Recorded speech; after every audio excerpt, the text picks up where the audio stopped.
I'm a private investigator and my client asked me to stalk her. It only got weirder from there. Let's get the obvious out of the way. Being a pie sucks. It's not what you think.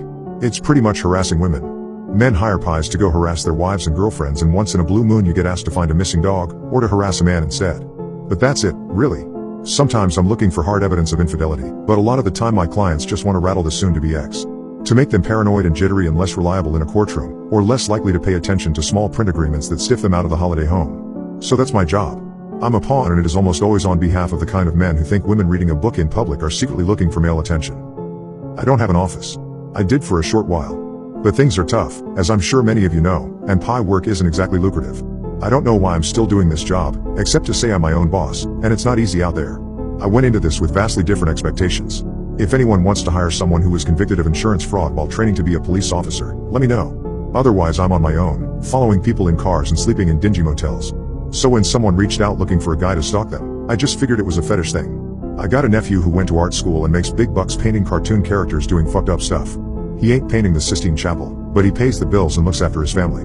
I figure if that work is good enough for him, it's good enough for me. So I met the woman and was surprised at how normal she looked. It was in a public place, a park with a nice bench. And even though it was starting to rain a little, we didn't let it bother either of us. We sat there, 2 tape recorders running, and hashed it out. She said she liked me. If she hadn't, she wouldn't have gotten out of her car. That was flattering coming from her.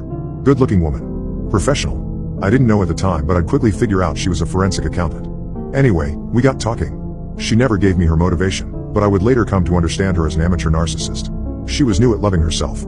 She was smart, accomplished, and actually rather beautiful, provided you didn't spend a great deal of time agonizing over things like symmetry or eyebrows, and instead paid attention to how a smile reaches the eyes, or how laughter sounds when it catches someone by surprise. But she grew up dirt poor and spent her teen years unable to visit the dentist, or access a gym, or even just eat home-cooked food that wasn't microwaved. Plump frame, blotchy skin, hair she kept short with a pair of scissors because her and her mother relied on the shampoo and soap they stole from the motel where they shared cleaning shifts. When she fumbled awkward questions at some of the better-looking boys in her class, she rarely met with success. That's not to say she was an outcast, either. She had a social life. It's just poor kids have to grow up early. Prom's a luxury. Eating isn't. If you know, you know. Otherwise you might be surprised by just how fucking tough it can be for some kids in this country. Anyway, she got out of that hole, fought tooth and nail, got an education, a good job, and by the time she finished her victory lap and took stock of her life, she was 35 years old and 1,000 miles from the trailer she was raised in. And she looked good. The woman in the mirror was a stranger that she wanted to get to know. I think hiring me was an act of self-love. I think if she could have, she would have sat in a car and watched herself get a cup of coffee, spying closely at the professional-looking woman doing a little half-run half-skip to get out of the rain. The way she stood in line rocking back and forth on her heels to the music in her AirPods thinking no one noticed. She wanted to admire herself, but unable to time travel or clone herself, she instead resorted to hiring me as a kind of proxy. I had my own boundaries, of course. They covered anything that was going to get me in trouble. The gist of the contract, after a nice week spent meeting after work and talking, was that I was to follow her as often as I could and just observe her. Photos, videos, secret recordings, occasionally a little bit more. Nothing physical. For example, one time I inventoried her handbag after she left it in a taxi by accident. I'm not a photographer, but something about all those knickknacks laid out on a motel bed snapped with a black and white Polaroid. It looked good. Like something you'd see in a fancy gallery. Avant-garde, my nephew would say. She loved it. Paid me a bonus for it and everything. Anyway, this carried on like this for about 6 months. They were interesting times. Hailing her across train stations, racing across open parking lots to install a tracker on her car, standing on a bridge and dropping an AirTag in her bag as she walked past. It was a little bit like being a spy. She even paid for me to buy high-end equipment. Crazy stuff. One camera, I could sit on my balcony and read the texts on her phone from a block away. Occasionally there were days where I couldn't or wouldn't keep up the required intensity. Stalking requires a lot of cardio. When that happened, when I didn't feel like following her into a crowded place, or sprinting halfway around town following her car, I'd do research.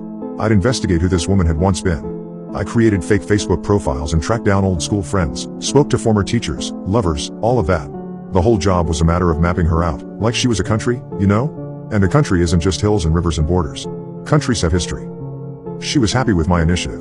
The text she sent me when I showed her the research folder was a glowing commendation. First one I'd had in a long time. It was nice, someone telling me good job. She had a real way of making me feel like a kid getting a gold star. I didn't realize at the time, but I was putty in her hands. Head over heels, bless my stupid heart. Of course I didn't know what I was getting into, but I'd had just enough time to grow overconfident. I made the mistake of thinking that I wasn't gonna find anything in her past that'd give me trouble sleeping. Boy did I get that one fucking wrong. Her mother. That's where things took an odd turn. Now I knew from news reports the mother died in their trailer while her daughter was off staying at some boyfriend's place for a few days. Natural causes, it read. I wanted to know a little more about what natural causes they were. Figured if there was a congenital thing, it seemed like maybe I ought to know. You'd think the way the trailer park owner reacted to me asking about it, I'd tried asking the Russian government for proof of a democratic election. Thin reedy little woman who gave me hell the moment I mentioned a name. What do you want to know that for? Who's asking? Who's paying you? Why you want to dig this shit up? Oh, she ripped me to pieces. I put it down to the natural sprinkling of crazies in the standard population and took a different tact. Started calling up the older folks in the park. Residents. Every single one of them put the phone down on me the second I mentioned her name. Well, all of them except one. Some people want to talk and this old bastard was one of them. He had a lot to say about everything from the president to social media and I let him ramble on before starting to press my point. Told him at the start I was a historian looking into the local area. That made it so it wasn't too suspicious when I began asking about this and that. Slowly making my way to the death of a 53-year-old woman a couple trailers down from him some years ago. Again, soon as I mentioned her name, there was a change in the air, even over the phone. For a second I thought this old guy was gonna hang up just like the others.